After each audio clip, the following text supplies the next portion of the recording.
সাত কলেজ এখন একটা দ্বিধাহীন পরিচয়ের ভিতরে আছে। হচ্ছে প্রস্তাবিত ঢাকা কেন্দ্রীয় বিশ্ববিদ্যালয়ের অধ্যাদেশ। আমরা এখন একদম শেষ পর্যায়ে আছি। রাষ্ট্র যেন অতি দ্রুত আমাদের এই অধ্যাদেশটি জারি করে।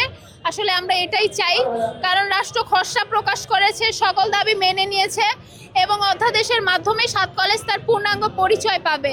সাত কলেজ এখন একটা দ্বিধাহীন পরিচয়ের ভিতরে আছে।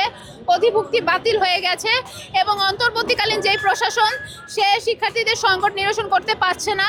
24-25 সেশন, নতুন সেশন তার ক্লাস শুরু করতে পারছে না। সে কারণে আমরা চাই অতি দ্রুত রাষ্ট্র যেন সংকটটা নিরসন করে এবং অধ্যাদেশ জারি করে।